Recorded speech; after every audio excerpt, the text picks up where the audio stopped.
Hello दोस्तों, एक बार फिर से मैं आप सभी के सामने हाजिर हूँ एक नई वीडियो लेके, जिसमें मैं आपको पढ़ाने वाला हूँ स्पोकन इंग्लिश क्लास का day 9।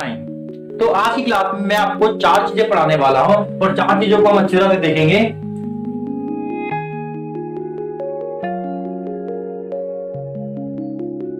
I am trying to action, इसके बाद हम पढ़ेंगे I am calling to action, उसके बाद हम देखेंगे I am dying to action और अंत में हम देखेंगे I am working on action. तो आप यहाँ पर देख सकते हैं, सबसे पहले हम पढ़ेंगे I am trying to action, फिर हम पढ़ेंगे I am calling to action, फिर हम पढ़ेंगे I am dying to action और फिर हम पढ़ेंगे I am working on action. तो इन चारों का प्रयोग हम अक्सर कंटिन्यूस टेंस में ज्यादा करते हैं, मतलब प्रोग्रेस एक्शन में ज्यादा करते हैं। तो लास्ट क्लास में हम प्रोग्रेस एक्शन के बारे में पढ़ चुके हैं और आज प्रोग्रेस एक्शन के बाद की चीज बता रहा हूँ। इसको करने के बाद आप अपनी लैंग्वेज में, आप अपने स्पोकन में, आप अपने स्पीकिंग में ज्यादा से ज्यादा इंग्लिश बोल पाएंगे और बहुत सारे अच्छे सेंटेंस के साथ आप इंग्लिश को बोलने में सक्षम होंगे। ओके, तो सबसे पहले मैं आपको बताता हूं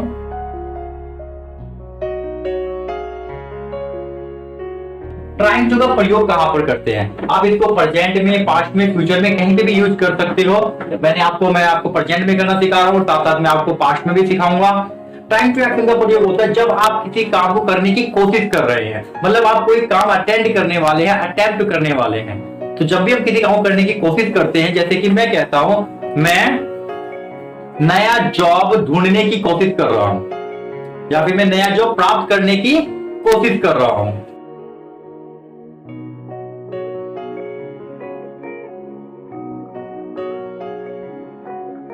I am trying to get new job. उसके बाद हम देखेंगे सपोज दैट कि मैं शहर में रहता हूं और मेरे पेरेंट्स गांव में रहते हैं, तो मैं उनको शहर बुलाना चाहता हूं और मैं कोशिश कर रहा हूं कि वो शहर आ जाए। ठीक है, तो हम इंग्लिश में कैसे बोलेंगे? मैं अपनी फैमिली को अपने घर बुलाने की कोशिश कर रहा हूं। तो हम क्या बोलेंगे इसको इंग्लिश में? आई एम ट्राइंग टू, मतलब मैं कोशिश कर रहा हूं क्या? बुलाने की। I am trying to call my family. इसका मतलब होता है मैं अपनी फैमिली को बुलाने की कोशिश कर रहा हूं। सपोज दैट कि मैं किसी अपने रिलेटिव के यहाँ पे गया हुआ हूं और वहां पर मैं डिनर करने के लिए बैठा हूं और मैं वहां पर इंजॉय कर रहा हूं, तो मैं अपने डिनर को इंजॉय करने की कोशिश कर रहा हूं। तो इसको इंग्लिश में कैसे बोलेंगे? मतलब मैं अपने डिनर को इंजॉय करने की कोशिश कर रहा हूं। आई एम ट्राइंग टू, मतलब मैं कोशिश कर रहा हूं किस चीज की? To enjoy my dinner.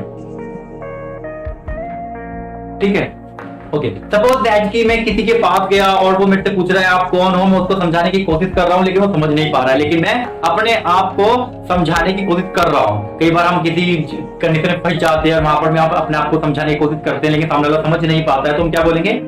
मैं अपने आप को समझाने की कोशिश कर रहा हूं। तो हम इंग्लिश में बोलेंगे इसको आई एम ट्राइंग टू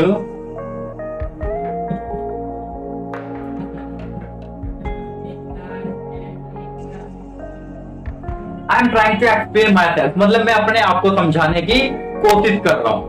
अब सपोज दैट कि तुम सारे के सारे क्लास में क्या कर रहे हो? यू ऑल आर स्टडिंग, तुम सबके सब पढ़ रहे हो, तो तुम अपने आप को एजुकेटेड बनाने की कोशिश कर रहे हो। तो हम बोलेंगे यू आर, यू के साथ आर आता है, you are trying to educate yourself, तुम अपने आप को एजुकेटेड बनाने की कोशिश कर रहे हो। You are trying to educate yourself. Okay, कोई डाउट है? समझ में आ रहा है? ठीक है, अगर मुझे कहना हो कि मैं अपने आप को एजुकेटेड बनाने की कोशिश कर रहा हूं तो मैं क्या बोलूंगा? I am trying to educate myself. अगर मैं कहूं कि वह अपने आप को एजुकेटेड बनाने की कोशिश कर रही है, she is trying to educate herself. अगर वो लड़का है तो बोलेंगे he is trying to educate himself. लड़की के लिए हरसेल्फ आता है और लड़के के लिए हिमसेल्फ आता है। तो इस तरह से हम ट्राइंग टू का प्रयोग अपनी लाइफ में कर सकते हैं। तो आइए देखते हैं इसके कुछ सिंपल से एग्जांपल। मैं गाना गाने की कोशिश कर रहा हूं, I am trying to sing a song. मैं पैदल चलने की कोशिश कर रहा हूं, I am trying to walk on my feet. Walk on my feet में मतलब होता है पैदल चलना, वॉक फीट। उसके बाद अगर मुझे कहना हो कि मैं नाचने की कोशिश कर रहा हूं, I am trying to dance, या फिर पप्पू नाचने की कोशिश कर रहा है, Pappu is trying to dance. Okay, तो इस तरह से हम ट्राइंग टू का प्रयोग जब भी हमें सेंटेंस के पीछे आ जाए कोशिश कर रहा हूं तो उस टेंस में हम ट्राइंग टू का प्रयोग करते हैं। उसके बाद हम देखेंगे calling to.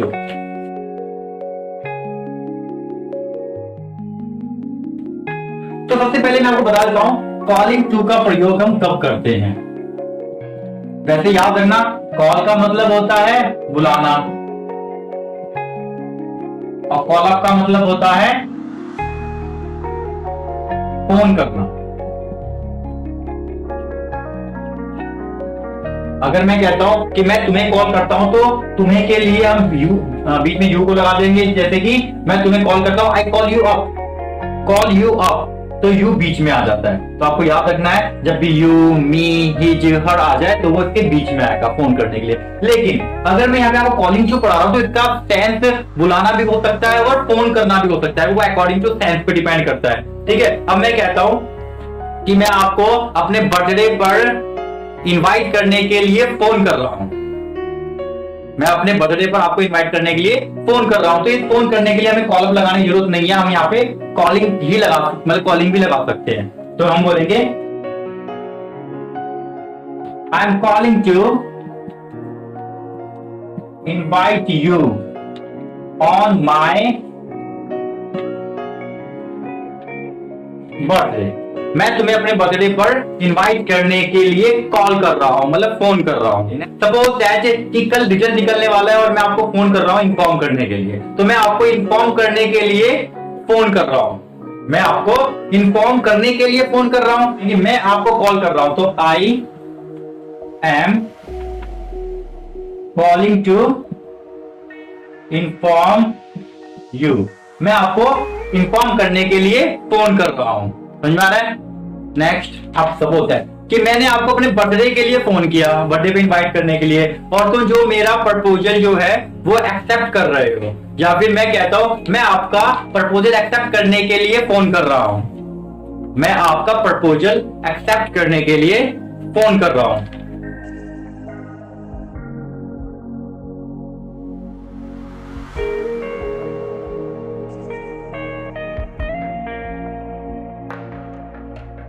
I am calling to accept your proposal, मैं आपका प्रपोजल एक्सेप्ट करने के लिए फोन कर रहा हूं। तो ये यहाँ पे सारे एक्शन चल रहा है हमारा, याद रखना ये हमारा एक्शन है। नेक्स्ट, अब सपोज दैट कि तुमने मेरे से कल रात में एक प्रश्न पूछा लेकिन मैं उसका जवाब नहीं दे पाया, और आज सुबह उठते ही मैंने तुम्हें कॉल किया और मैंने कहा मैं तुझे तेरा आंसर देने के लिए फोन कर रहा हूं, मैं तुझे तेरा आंसर देने के लिए फोन कर रहा हूं। तो क्या बोलेंगे? I am calling to answer your question. तो इस तरह से हमने कॉलिंग टू का मतलब होता है जब आप किसी को फोन कर रहे हो या फिर संपर्क कर रहे हो। जैसे कि हम कह सकते हैं I am calling to invite you on my birthday, मैं आपको अपने बर्थडे पर इनवाइट करने के लिए संपर्क कर रहा हूं। तो संपर्क करने के लिए या फिर फोन करने के लिए जब भी सेंटेंस के पीछे आ जाए संपर्क कर रहा हूं या फिर फोन कर रहा हूं, तो उस टेंस में हम कॉलिंग टू का प्रयोग करते हैं। आई होप कि आपको अच्छी तरह समझ में आ गया होगा। ओके, तो उसके बाद हम देखेंगे नेक्स्ट डाइंग टू एक्शन। तो डाइंग का मतलब होता है जब आप किसी काम को करने के लिए, डाइंग टू एक्शन का मतलब क्या होता है? जब आप किसी काम को करने के लिए मरे जा रहे हैं। जैसे कि मैं कहता हूं मैं पिज्जा खाने के लिए मरा जा रहा हूं, पिज्जा। तो I am dying to eat pizza, तो एक्शन है पिज्जा खाना, I am dying to eat pizza. अब मुझे कहना हो मैं तुमसे बात करने के लिए मरा जा रहा हूं, मैं तुमसे बात करने के लिए मरा जा रहा हूं, तो हम कहेंगे I M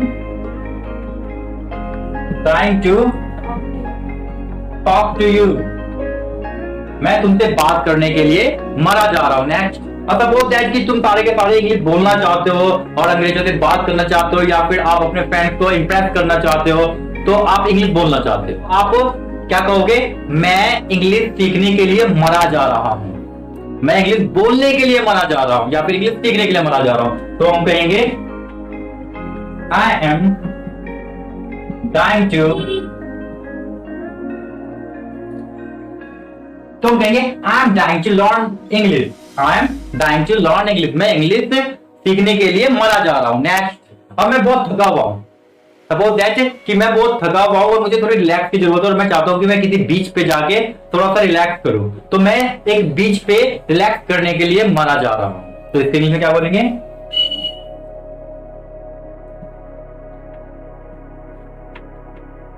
I am trying to relax on beach, I am trying to relax on beach, मैं बीच पर रिलैक्स करने के लिए मरा जा रहा हूं।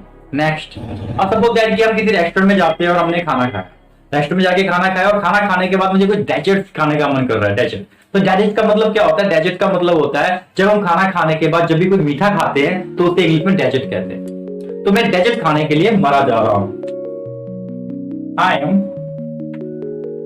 Trying to take dessert. Okay, I am trying to take dessert.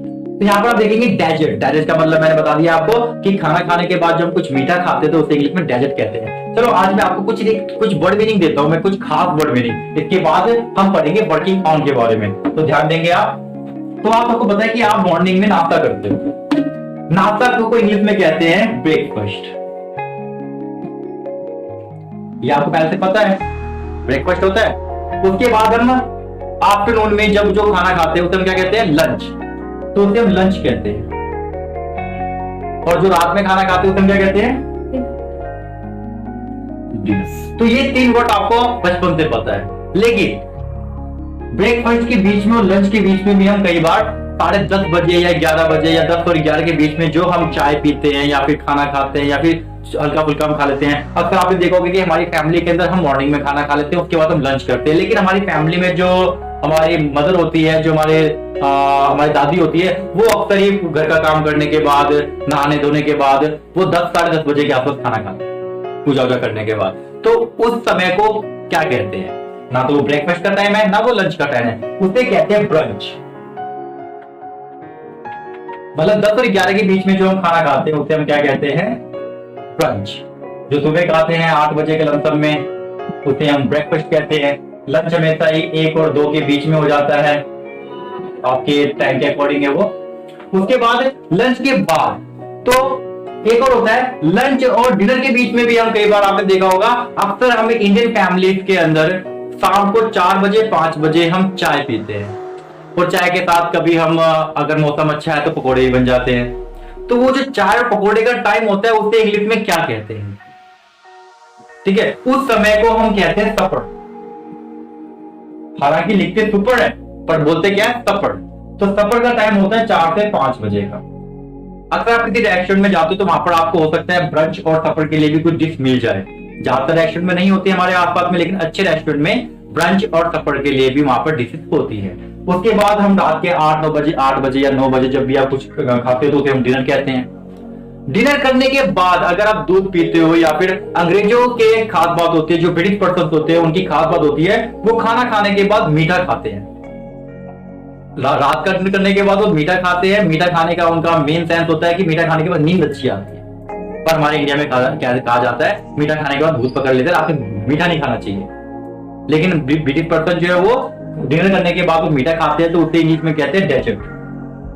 तो वो उनका डेजर्ट का टाइम होता है। अगर हम दूध पीते हैं तो हम उसको भी कह सकते हैं कि आई एम हैविंग डेजर्ट, मैं डेजर्ट ले रहा हूं, लेकिन वो डेजर्ट में हमेशा मीठा आता है। ओके, तो इस तरह से हमारे पास हर एक टाइम की सिचुएशन के अकॉर्डिंग हमारे पास कुछ वर्ड्स होते हैं, उसी का हमें प्रयोग करना चाहिए। तो पहला होता है ब्रेकफास्ट, उसके बाद ब्रंच, फिर लंच, फिर सपर, फिर डिनर, फिर डेजर्ट। तो जिस तरह से आप अपनी लैंग्वेज में ब्रेकफास्ट, लंच और डिनर का प्रयोग करते हो, वैसे ही आप ब्रंच का, सपर का और डेजर्ट का प्रयोग भी कर सकते हो। तो आखिर में मैं आपको पढ़ाने वाला हूं working on.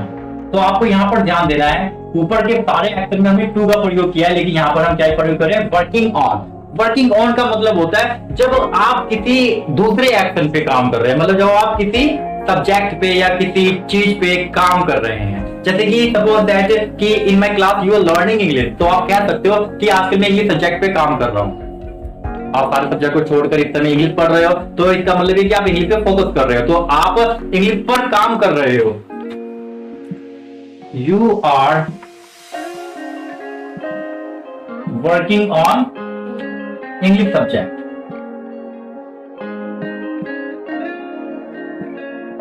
You are working on English subject, तुम इंग्लिश सब्जेक्ट पे काम कर रहे हो।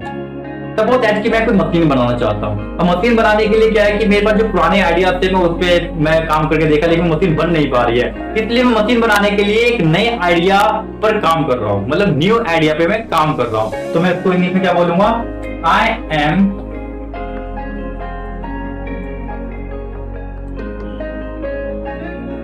Working on new idea. मैं नए आइडिया पे, नए विचारों पे काम कर रहा हूं। ठीक है, तो अब यहां पर मैंने आपको बताया कि आप यहां पर नाउन का प्रयोग भी कर सकते हो और एक्शन का प्रयोग भी कर सकते हो। एक बात आपको याद रखना है, जब भी आप यहां पर एक्शन का प्रयोग करोगे तो यहां पर आईएनजी आएगी।